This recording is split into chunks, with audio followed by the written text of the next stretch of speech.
confirmados até agora, né? Renan Lodge, Ângelo Preciado, os dois laterais. Aí você tem mais para o meio campo ali. Aí o Lodge está aí na tela agora para você os números. Enfim, um início brilhante no Atlético Paranaense, passagem interessante pelo Atlético de Madrid, jogou também lá no futebol árabe e agora chegou ao Atlético, chegou a ser titular da posição na seleção brasileira. Então vamos posição por posição, falar primeiro do Lodge. Cara, para mim, uma baita de uma contratação daquelas que é difícil você colocar algum defeito. Famosa oportunidade de mercado, ele estava sem contrato em função do imbróglio lá com o Al Hilal.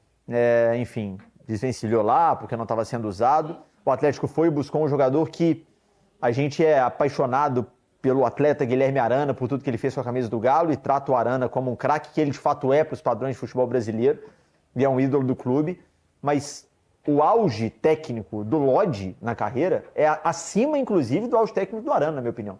O Lodge foi titular do Atlético de Madrid da seleção brasileira. O Arana teve também seus momentos na seleção, baita de um lateral, desejamos, obviamente, sorte a ele no Fluminense, menos contra o Galo, mas para mim foi um upgrade na posição. O que vocês acham? Eu ia comentar justamente isso, assim, tudo meu é isso, assim, né? Eu já ia comentar, mas você já comentaram. Não é isso não, mas isso é notório, né? O Fael falando, pô, foi duro lá ver o Arana com a camisa do Fluminense e tudo.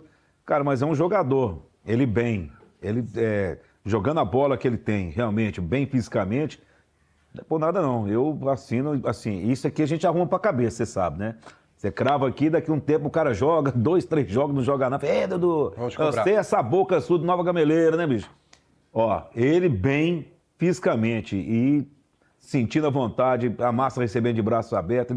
Eu vou falar a verdade com vocês, assim, acho que ele vai se dar muito bem aqui e, na minha opinião, humilde opinião, perto de vocês aí, catedráticos da bola, é que ele joga mais com o Arana. Nós vamos ir rodando, então. Pode falar, Brena? Não, é porque o Atlético, o Fael vai lembrar muito bem disso, tem uma memória melhor que todo mundo aqui, né? Nos últimos 7 anos, o Atlético tem feito uma transição da lateral esquerda que, para mim, é perfeito. Quando você traz ali, sai o Douglas Santos, você traz o Fábio Santos. Aí o Fábio Santos tá ali. E tudo ainda chegaram a jogar um pouquinho para poder fazer a transição. Aí sai Fábio Santos... Júnior César pro Douglas Santos teve só 6 meses também de Emerson Conceição. Fábio Santos, aí vem o Arana, pô. Né? Aí agora sai a Arana, vem Renan Lodge. Porque é difícil lateral hoje em dia. Sim. É uma posição difícil e a posição da lateral esquerda do atleta é legal. É uma pena a gente não poder falar isso da lateral direito. Sim. Que ali é um problema que o Atlético tem há um bom tempo, mas eu gostei demais. Eu acho que em breve a gente não vai falar mais do Arana, né? Vai ficar na nossa lembrança. Vamos fazer o seguinte para dar tempo da gente, production, depois você só acende de novo meu retorno de vídeo. Eu ia até ver se a gente está no ar aqui, né? Estamos, né? Ficamos no breu aqui, acho que só o retorno que desligou aqui. Vamos fazer o seguinte, cada um comenta um jogador, porque senão não vai dar tempo de comentar todo mundo.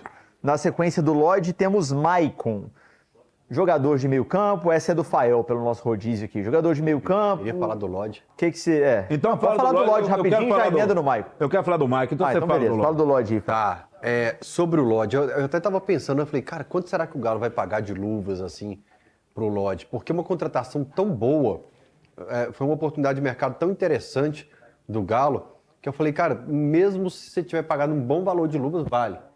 O medo atleticano, o trauma, é isso que a gente falou aqui, que das coisas às vezes darem um pouco mais difícil pra gente. O medo de estar no vestiário, a FIFA falar, ô irmãozão, você não pode jogar não, tá a situação pendente. Meu medo é ali. tirar uma foto com você. Não, tem disso não. Queria falar não, eu falei. Não, mas na moral, na dúvida... falar não, mas...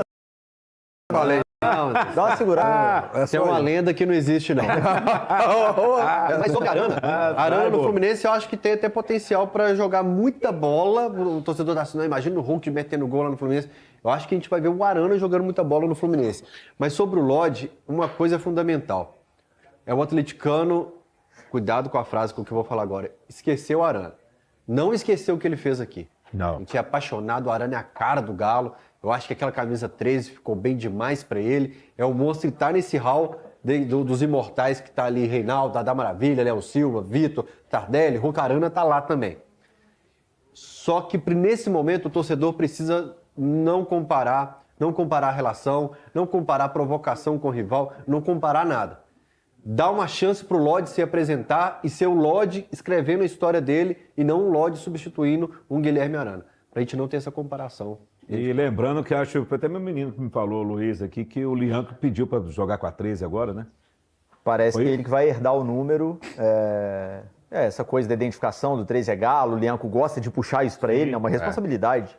E aparentemente sim. É porque na hora que fala assim, por exemplo, saiu o Arana, a camisa 13 vai ficar com quem, né? É importante pontuar isso aí. Com certeza. E aí, Dudu, já que você pediu, Maicon, como que você viu a chegada dele? Cara, o Michael é um jogador que tem um histórico, né, das categorias de base e tudo, assim, de um bom jogador, vivenciou muita coisa. É um jogador canhoto, ele pode jogar dos dois lados do campo, né? Tanto que ele pode jogar com a 5, como pode jogar com a 8, como pode chegar mais à frente também. É um jogador que tem um bom passe, longo e curto, né? Que no futebol hoje, às vezes, os caras não conseguem dar um passe daquilo no Proçar. Mas se ele estiver bem recuperado fisicamente, principalmente porque ele veio de uma lesão um tempo aí, se ele tiver 100%, eu acredito que ele possa ser um jogador importante para esse meio campo do Galo. Perfeito. Eu acho também que tem tudo para agregar. E legal, né? Uma coisa que o Sampaoli falou ontem na coletiva, só para completar sobre o Maicon, eu vou completando aqui rapidinho uma coisa ou outra sobre os jogadores, para deixar os meus especialistas falarem deles. Mas o Sampaoli ontem foi perguntado sobre os reforços, e a gente sabe que o Sampaoli, obviamente, está aprovando esses nomes aí, o Preciado, o Minda, né? Mas o Maicon, parte do torcedor do Galo, olhou e falou, pô, mas o Maicon teve problema de lesão, é um cara que já teve em dado momento da carreira uma questão de sobrepeso, de controle de peso e tal. O Sampaoli ontem foi enfático. Todos os nomes que chegaram até agora contaram com a minha aprovação. Então o nome foi apresentado ao Sampaoli e ele falou, gosto, traz. Eu acho o Maicon um bom jogador e acho que pode ajudar muito. Está substituindo, na nossa cabeça, pelo menos, o Fausto Vera. Fausto Vera... Talvez o menino, né?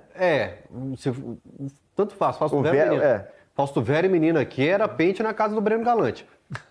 Não fizeram nada um ano e meio aqui, então assim, o Maicon tem que se esforçar. Serve pra nada, gente. O Maicon tem que se esforçar muito para jogar. Pente da casa do Breno Galante foi genial. Deixa eu colocar a nossa plateia na resenha também, para falar dos reforços. Pode ser na ordem sortida de vocês aí, quem tiver à vontade para falar. Falem da dupla equatoriana que chegou, vocês estão vendo com animação, Minda e Preciado. Teve até um spoiler, não sei se todo mundo percebeu isso, o Breno deve ter percebido, estava na coletiva também. Coletivo do Paulo Brax, aí o Paulo Brax estava falando sobre a contratação, tá na tela agora os números do Alan Minda aí. Paulo Brax estava falando sobre a contratação do Minda, que foi o jogador que ele anunciou na coletiva, e o Preciado ainda não havia sido oficializado, né? O Atlético não sabia ainda, a gente não sabia quem que seria o lateral direito. Ele dá um spoilerzinho, Breno, não sei se você pegou.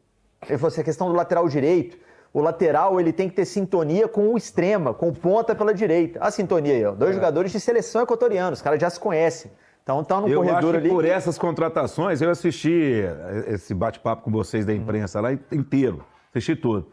Eu senti que ele estava bem seguro na entrevista lá com vocês, assim, amigável, assim, porque ele já estava sabendo. Claro, assim, mas o Brax é um cara que se prepara muito para esse encontro. Sim, claro. Se prepara, sem dúvida nenhuma. Mas eu achei que ele estava bem mais preparado dessa. Mas é curioso, ele deu um spoilerzinho ali, quando ele falou de sintonia com o ponta, quem atentasse a isso, pô, e quem que é o ponta da seleção? Ia já matar na hora ali que o Preciado estava vindo. De fato, dias depois... o Atlético fechou com ele e ontem de manhã cedinho. O Adão tem que jogar em Belo Horizonte agora, né, gente? Exatamente. Para ir lá em Confins receber o Preciado. E aí, Coller e amigos, o que vocês viram dessa duplinha equatoriana? Você vai torcer para ir para o Equador na Copa agora, Colezito? Eu gostei muito das duas contratações. Ansioso para ver ele jogando, ver como que o Galo vai nessa nova formação aí de 2026. Mas assim, gostei das contratações até então. Quando é para elogiar, a gente elogia. Realmente está indo bem. Vamos ver o que eles têm para mostrar aí pra gente. Perfeito. Tava precisando, Rodrigo, você acha, de uma oxigenação nesse lado direito do Galo, lateral e o extrema, como disse o Paulo Braga? Com toda certeza, né? Até esse comentário aí, por exemplo, desde a lateral direita, né? Desde o Mariano, a gente não tem um substituto interessante, talvez. E é igual você falou, né? Copa do Mundo é Equador, né? Com o Alan Franco ainda no time.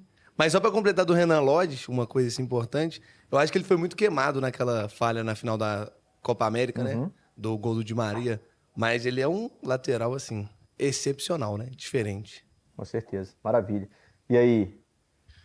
Cara, gostei. Confesso que eu não conhecia esses dois equatorianos. Assisti até umas análises de vocês. Vozeirão, hein? Oi? Sua voz. Ginecologista, né? É. Gostou? Dudu vai te levar pra 98 lá. Me leva que eu não. quero. Me leva que eu quero. Cara, eu acho que depois de puxar um Goals and Skills no YouTube, a gente dá uma leve animada. O Alameda parece ser muito liso, é o cara que acho que faltou pra gente em determinado momento. O Rony não tá sendo esse cara, virou assistente lateral, como vocês já comentaram aqui. Então acho que principalmente o Alameda, eu gostei bastante do que eu vi no YouTube. Perfeito. Você acha também, meu velho, que tava faltando esse pontinha driblador ali na direita? Sobre o Alaminda, eu não conheci o jogador. Aí a gente vai lá no Twitter, vê os scouts. No YouTube todo mundo é craque, né? Aqueles caras que sabem todo mundo do futebol sul-americano e tal. E todo mundo falando super bem, falando que ele tem características parecidas com o Andrés Gomes do Vasco, o próprio Arroio do rival. Então, eu achei interessante. O Preciado já era um jogador que alguma parte da torcida conhecia, porque vinha sendo especulado desde o ano passado, tanto no Galo quanto em outros times. Então, eu achei duas contratações bem interessantes, aí, com a ajuda do Alan Franco, talvez. Mas fico animado para ver os dois em campo. Perfeito. Primeiramente, falar que essa janela do Galo me salta mais aos olhos do que a do ano passado, por exemplo. Que eu tô vendo que o Galo tá tendo uma dinâmica diferente de um mercado, buscar um pessoal mais novo, que pode dar retorno futuramente, que pode ser titular aqui por vários anos, tal qual como fizeram lá em 2020, trouxeram o Borreiro, trouxeram os outros meninos. Então, acho que gostei. Também não conhecia, falar que eu assistia o Minda jogar bola lá na, sei lá, Bélgica, onde ele tava, não vi. Na Bélgica. Mas gostei, gosto dos nomes e acho que essa janela tá me fazendo mais feliz do que a do começo do ano passado. Perfeito. O nome Alan Minda, olha, toda a minha solidariedade aos amigos narradores aí. O meu narrador, o Iago Glatz, eu já autorizei, que horas são? Dá pra falar, né? 10h30. Eu já autorizei a chamar de Alambida. Tá tudo bem se chamar. Tá autorizado. Agora é perigoso o negócio de Alambida junto com Preciado. Gente. Confusão na direita ali. Mas tá autorizado. Eu gostei bem pra fechar aqui. Tem a questão do Vitor Hugo Meia, né? O Vitor Hugo zagueiro já tava, agora ficou em definitivo, assinou por mais 2 anos. Mas o Vitor Hugo Meia, um jogador que surgiu no Flamengo muito bem, mas muito bem. Era joia da base do Flamengo. Começou no profissional muito bem, fez um 23 com o Sampaoli, espetacular. O Flamengo em 23, quando o Sampaoli passou por lá e o Vitor Hugo jogava e tem um número de jogos altíssimo na temporada, chega a recusar uma proposta de 20 milhões de euros pelo Vitor Hugo. Então era um jogador muito valorizado naquele momento. E dali pra frente perdeu espaço no Flamengo, foi emprestado e tal. No Santos também não performou, que é o verbo da moda agora no futebol. E o Sampaoli claramente bateu no peito e falou, traz porque esse comigo vai jogar. Exato. Eu conheço. É isso aí. Imagina seu narrador narrando. A lambida no coelho. Vou passar a bola. Alaminda, Preciado. Tá louco. Você sabe que assim, ninguém tá falando do Vitor Hugo. E eu também não vou criar muita expectativa, não. Qual Mas Vitor Hugo? Do Vitor Hugo. Meia. Ah, tá. Mas se a gente pegar esse histórico aí que o Frossá falou, ainda tem um outro detalhe, que quem buscou ele com 13 anos no Vasco foi o Luiz Carlos, que hoje é gerente da base do Atlético. Ele busca o cara com 13 anos no Vasco e o cara faz a carreira dele no Flamengo. E aí, quando o Sampaoli passa por lá, presta atenção, em 2023 ele jogou 42 jogos com o Sampaoli. Sim. Desses 42, 19 ele foi titular. Então, quer dizer, então ele joga alguma coisa. Aí depois, tudo bem. Pode ser aquele jogador que com o Sampaoli joga, com os outros não deu certo. Se for isso aí, Se for isso aí, tá bom. tudo em casa. Então, eu tô vendo assim, ninguém tá falando nada dele. Pode ser que a gente tenha uma surpresa agradável. Pode. Que ele chegue aqui, que ele se sinta à vontade Você por causa do pensar Luiz em Carlos. Michael por causa Vitor Hugo, do- Gabriel sabe? Menino e Fausto Vera. Que a gente ficou naquela discussão, estava substituindo. Nesse caso, eu prefiro trocar o certo pelo duvidoso. O certo era o velho, meu menino, a gente já conhece. O duvidoso são os dois. Eu prefiro o duvidoso. É isso que eu tô falando. Você tem o Michael Vitor Hugo, Gabriel Menino e Fausto Vera saindo. O Gabriel Menino foi minha grande decepção no passado. Sim, acho que a minha também. Cara, porque Pra você todo pensa mundo, o né? perfil de contratação que alguém falou aqui, jogador jovem, né, já com passagem pela seleção e tal, o cara não mostrou nada a temporada Cara, inteira. mas o problema dele foi o mesmo que ele tinha no Palmeiras. E a gente Foi conversa- nós é que acreditamos demais. E a gente que conversa assim, né, no dia a dia lá, o pessoal do clube fala, cara, pra ele tanto faz, se chover, se fizer sol, pro Gabriel Menino tanto faz. Passa Não essa energia serve, não mesmo. serve para jogar no Galo, nunca tem essa identidade, então veio, né? Mas tanto que veio, como tá indo embora também, do mesmo jeito que veio, tá indo embora. Não deixar Exatamente. saudade nenhuma.